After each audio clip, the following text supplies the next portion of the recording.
존경하는 데오빌로 각하에게 예수님이 하신 일을 처음부터 목격하고 그분의 말씀을 직접 들은 사람들이 우리 가운데 전한 말을 그대로 기록하려고 붓을 든 사람이 많습니다.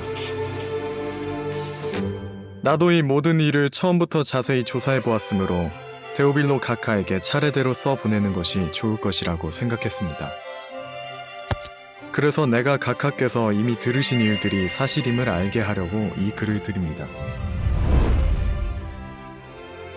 헤롯이 유대 왕으로 있을 때 아비아반에 사가랴란 제사장이 있었는데 그의 아내 엘리사벳도 아론의 후손이었다. 이들 부부는 하나님이 보시기에 의로운 사람들이었으며 주의 모든 계명과 규정을 빈틈없이 지켰다. 그러나 엘리사벳은 임신을 못하는 몸이어서 그들에게는 아기가 없었고 두 사람이 모두 나이가 많았다. 사가랴가 자기 반의 차례에 따라 하나님 앞에서 제사장의 직무를 수행할 때였다. 제사장직의 관습대로 제비를 뽑은 결과 사가랴가 성전에 들어가 분향하는 일을 맡게 되었다. 그리고 그가 분향하는 동안 많은 사람들이 밖에서 기도하고 있었다. 그때 주의 천사가 사가랴에게 나타나 향단 오른쪽에 서자 그는 천사를 보고 놀라며 무서워하였다. 그러나 천사는 그에게 이렇게 말하였다. 사가랴야, 두려워하지 말아라. 하나님께서 네 기도를 들으셨다. 네 아내 엘리사벳이 아들을 낳을 것이니 요한이라고 불러라. 너도 기쁘고 즐겁겠지만 많은 사람들이 그가 태어난 것을 기뻐할 것이다.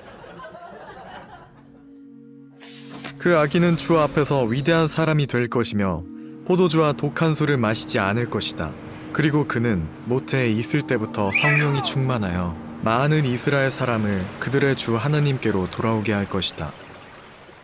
그는 엘리야의 정신과 능력을 가지고 주님보다 먼저 와서 아버지의 마음이 자녀들에게 돌아서게 하고 순종치 않는 사람들이 의로운 사람의 지혜를 갖게 하여 백성들이 주님을 맞이할 준비를 갖추게 할 것이다.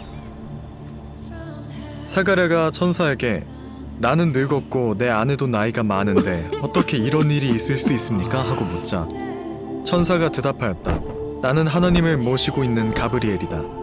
하나님께서 이 기쁜 소식을 너에게 알리라고 나를 보내셨다.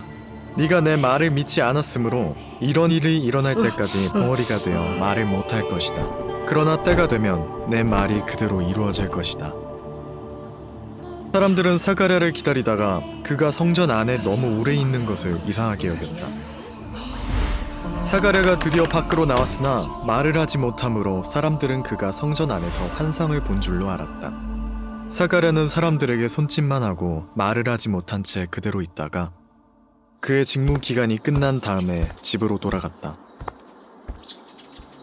그 후에 그의 아내 엘리사벳은 임신하여 5달 동안 숨어 지내면서 이처럼 주께서 나를 보살펴 주셔서 나에게 아이를 주심으로 모든 사람들이 다 아는데 부끄러움을 씻어주셨다 하였다. 엘리사벳이 임신한 지 6달이 되었을 때 하나님께서는 가브리엘 천사를 갈릴리 나사렛이라는 마을에 사는 다윗의 후손 요셉과 약혼한 처녀 마리아에게 보내셨다. 천사가 그 집에 들어가 마리아에게 은혜를 받은 처녀여 기뻐하여라. 주님께서 너와 함께 계신다 라고 하였다. 마리아는 이런 인사말이 무슨 뜻인지 몰라 어리둥절하였다. 그러자 천사가 말하였다. 마리아야, 무서워하지 말아라. 너는 하나님의 은혜를 받았다. 이제 네가 임신하여 아들을 낳을 것이다. 이름을 예수라고 불러라. 그는 위대한 인물이 될 것이며 가장 높으신 하나님의 아들이라고 부를 것이다. 주 하나님께서 그의 조상 다윗의 보좌를 그에게 주실 것이니 그가 영원히 야곱의 집을 다스릴 것이며 그의 나라는 끝없이 계속될 것이다. 마리아가 천사에게 저는 처녀인데 어떻게 이런 일이 있을 수 있겠습니까? 하고 묻자 천사가 이렇게 대답하였다. 성령님이 네 위에 내려오시고 하나님의 능력이 너를 덮어주실 것이다. 그러므로 태어나실 거룩한 분은 하나님의 아들이라고 불릴 것이다. 네 친척 엘리사벳을 보아라. 그녀는 아이를 낳지 못하는 여자로 알려졌으나 그처럼 늙은 나이에도 임신한 지 6달이나 되었다.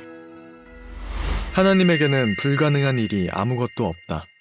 그때 마리아가 저는 주의 종입니다. 말씀하신 대로 되기를 바랍니다 하고 말하였다. 그러자 천사는 떠나갔다.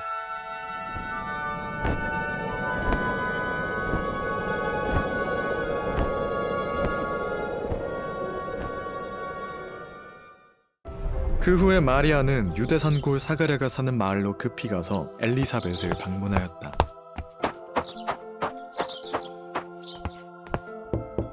엘리사벳이 마리아의 인사하는 소리를 듣는 순간 엘리사벳의 태중의 아이가 뛰었다.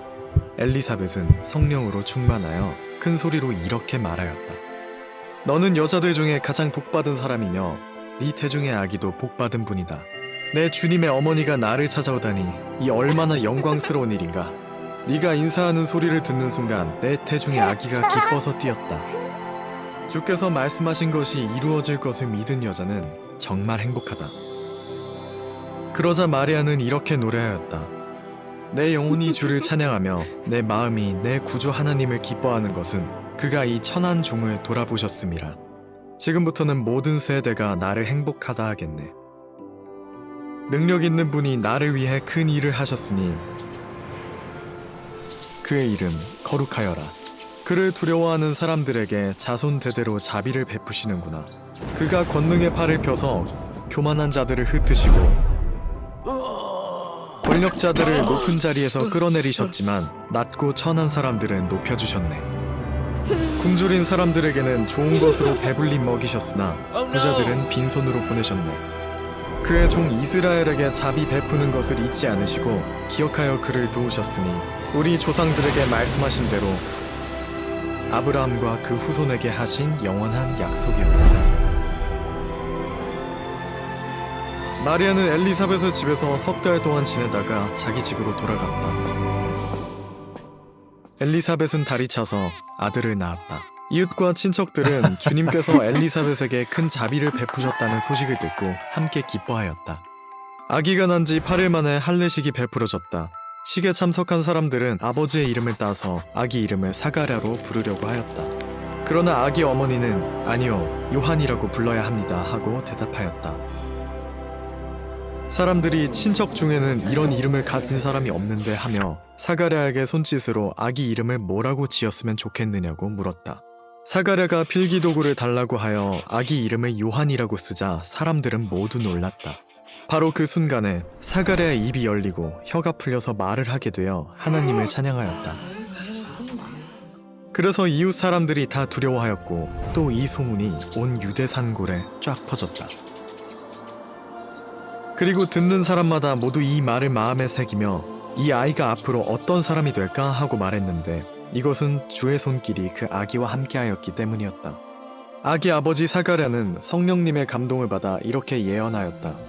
이스라엘의 주 하나님을 찬양하여라. 그가 오셔서 자기 백성을 죄에서 건져주셨고 그의 종 다윗의 집에서 우리를 위하여 구원의 주를 일으키셨으니 오래전에 그의 거룩한 예언자들을 통해서 말씀하신 대로 우리 원수들과 우리를 미워하는 모든 사람들의 손에서 우리를 구원하는 구원이라. 그가 우리 조상들에게 자비를 베풀고 그의 거룩한 계약을 기억하겠다고 말씀하셨으며 우리 조상 아브라함에게 엄숙하게 맹세하심으로 우리를 원수들의 손에서 구해내고 우리가 주 앞에서 일평생 두려움 없이 거룩함과 의로움으로 주를 섬기게 하겠다고 약속하셨다. 아가야, 너는 가장 높으신 하나님의 예언자가 될 것이다. 너는 주님보다 미리 와서 그의 길을 준비하여 죄를 용서받음으로써 얻는 구원의 길을 그의 백성들에게 전할 것이다.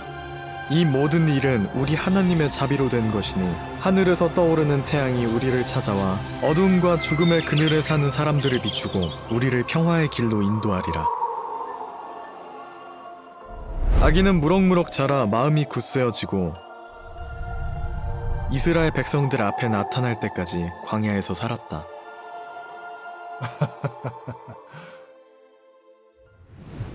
그 무렵 아우구스투스 황제가 로마 제국 전역에 인구조사를 하라는 명령을 내렸다. 이 인구조사는 구레뇨가 시리아의 총독으로 있을 때 처음으로 실시한 것이었다. 그래서 사람들은 본적지에 등록하려고 모두 고향으로 돌아갔다. 요셉도 다윗의 집안 사람이었으므로 갈릴리 나사렛에서 다윗의 마을인 유대 베들레헴으로 올라갔다. 요셉이 약혼한 마리아와 함께 본적지에 등록하러 갈 때 마리아는 이미 임신 중이었는데 그들이 베들레헴에 도착했을 때 해산날이 찼다. 여관에는 사람들이 다 차서 있을 곳이 없었으므로 그들은 마구간에 머물게 되었다. 거기서 마리아는 첫 아들을 낳아 호되기에 싸서 구유에 뉘었다.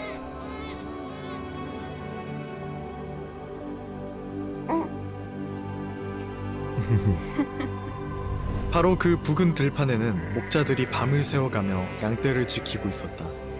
그때 갑자기 천사가 나타나 그들 곁에 서고 주의 영광의 광채가 그들 주변에 비치었다. 이 광경을 보고 목자들이 몹시 무서워하자 천사가 그들에게 말하였다. 무서워하지 말아라. 내가 너희에게 모든 백성들이 크게 기뻐할 좋은 소식을 알린다. 오늘 밤 다윗의 동네에 너희를 위하여 구주가 나셨으니 그분이 곧 그리스도 주님이시다. 그 증거로서 너희는 호되기에 쌓여 구유에 뉘어있는 갓난아기를 볼 것이다. 그러자 갑자기 수많은 하늘의 군대가 나타나 그 천사와 함께 가장 높은 하늘에서는 하나님께 영광, 땅에서는 하나님의 은총을 받은 사람들에게 평화하며 하나님을 찬송하였다. 천사들이 떠나 하늘로 올라간 뒤에 목자들이 자, 어서 베들레헴으로 가서 주님께서 알려주신 일을 보자 하며 달려가 보니 갓난아기가 구유에 뉘어 있었고 마리아와 요셉도 함께 있었다. 아기를 본 목자들이 천사들에게 들은 말을 여러 사람들에게 이야기하자 듣는 사람들이 다 목자들의 말에 놀라는 표정이었으나 마리아는 이 모든 말을 마음에 새겨 깊이 생각하였다. 목자들은 듣고 본 모든 일이 천사들에게 들은 것과 같았으므로 하나님께 영광을 돌리고 찬송하면서 돌아갔다. 아기가 난 지 8일 만인 할례식 날 천사가 전에 일러준 대로 그 이름을 예수라고 지었다. 모세의 법대로 아기에게 정결의식을 행하는 날이 되었다. 그래서 부모가 아기를 데리고 예루살렘으로 올라갔다. 이것은 주님의 율법에 첫 아들을 거룩하게 구별하여 주께 드려라고 기록된 말씀대로 아기를 주님께 드리고 또 주님의 율법에 말씀하신 대로 산비둘기 2마리나 집비둘기 새끼 2마리로 제사를 드리기 위해서였다. 그때 예루살렘에 시므온이란 의롭고 경건한 사람이 살고 있었다. 그는 함께 계신 성령님으로부터 살아서 그리스도를 배울 것이라는 계시를 받고 이스라엘의 위로가 되실 그분을 간절히 기다리고 있었다. 시므온이 성령님의 인도로 성전에 들어가자 아침 부모가 정결의식을 행하려고 아기 예수를 데리고 들어왔다. 시므온은 아기를 안고 이렇게 하느님을 찬양하였다. 주권자이신 주님, 이제는 약속하신 대로 이 종을 놓아주셔서 내가 평안히 떠날 수 있게 되었습니다. 내 눈으로 직접 본 주님의 이 구원은 모든 사람들에게 베푸신 것으로 이방인들에게는 주님의 뜻을 보여주는 빛이며 주님의 백성 이스라엘에게는 영광된 것입니다. 그 부모는 아기에 대한 말을 듣고 신기하게 여겼다. 시므온은 그들에게 축복하고 아기 어머니 마리아에게 이런 말을 하였다. 이 아기는 하나님이 세우신 자입니다. 많은 이스라엘 사람들은 이 아기를 믿지 않아 망하기도 하고 믿어서 구원을 받기도 할 것입니다. 그리고 이 아기는 사람들의 비난의 대상이 될 것이며 그때 당신은 마치 예리한 칼에 찔리듯 마음이 아플 것입니다. 그러나 그들의 숨겨진 생각은 다 드러날 것입니다. 또 안나라는 나이 많은 예언자가 있었다. 그녀는 아셀 지파에 속한 바누엘의 딸이었는데 결혼하여 7년 동안 살다가 과부가 되었다. 그로부터 그녀는 84살이 되기까지 성전을 떠나지 않고 밤낮 금식하고 기도하며 하나님을 섬겼다. 마침 이 시간에 그녀는 성전에 들어와서 하나님께 감사를 드리고 구세주를 기다리는 모든 사람에게 아기 예수님에 대한 이야기를 해주었다. 아기의 부모는 율법에 따라 모든 의식을 마치고 고향인 갈릴리 나사렛으로 돌아갔다. 아기는 하나님의 은혜 가운데서 무럭무럭 자라나 튼튼해지고 지혜가 넘쳤다.